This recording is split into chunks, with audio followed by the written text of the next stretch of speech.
कर्नाटक में वोटिंग की प्रक्रिया जारी।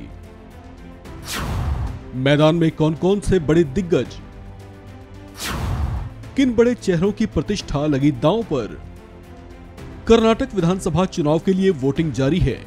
ऐसे में बीजेपी, कांग्रेस और जेडीएस समेत तमाम छोटे बड़े दलों के लिए कर्नाटक की जनता अपना जनादेश बैलेट मशीन में दर्ज कर रही है। यहां की 224 विधानसभा सीटों पर बीजेपी, कांग्रेस और जेडीएस समेत तमाम दलों ने अपनी ओर से पूरी ताकत झोंक रखी थी। ऐसे में हर सीट बेहद खास है, लेकिन इनमें कुछ सुपर हॉट सीट्स ऐसी भी हैं जिन पर खास तौर से निगाहें बनी हुई हैं। इनमें पहली हॉट सीट है चितापुर की, जहां से कांग्रेस की टिकट से कांग्रेस के राष्ट्रीय अध्यक्ष मल्लिकार्जुन खड़गे के बेटे प्रियांक खड़गे मैदान में हैं। इनके खिलाफ बीजेपी ने मणिकांता राठौर को मुकाबले में उतारा है। कर्नाटक के पूर्व सीएम सिद्धारमैया को कांग्रेस ने वरुणा विधानसभा सीट से टिकट दिया है।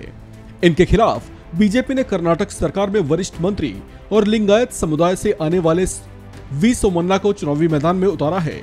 वरुणा के अलावा चामराजनगर सीट से भी सोमन्ना चुनाव लड़ रहे हैं। 4 बार के विधायक खूटी खादर को कांग्रेस ने मंगलुरु विधानसभा सीट से टिकट दिया है। दक्षिण कन्नड़ में उनकी अच्छी पकड़ है। इनके खिलाफ बीजेपी ने सतीश कुमापला को चुनावी मैदान में उतारा है। कर्नाटक की कोरातागेरे सीट से कांग्रेस ने जी परमेश्वर को मैदान में उतारा है। इनके खिलाफ बीजेपी ने रिटायर्ड आईएएस अनिल कुमार को मैदान में उतारा है।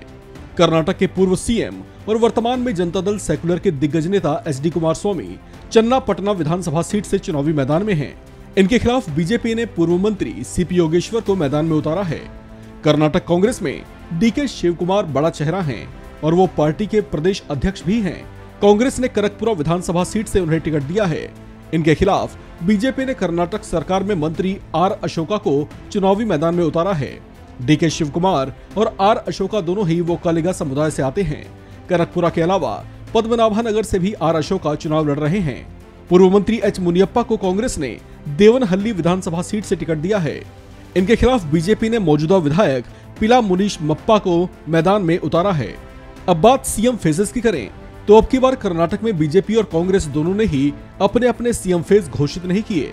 हालांकि 2018 के चुनाव से लगभग 1 साल पहले ही बीजेपी ने सीएम पद के लिए येदियुरप्पा के नाम से पर्दा उठा दिया था। उस चुनाव में हालांकि बीजेपी सबसे बड़ी पार्टी तो बनकर उभरी थी, लेकिन बहुमत के आंकड़े को नहीं छू पाई थी।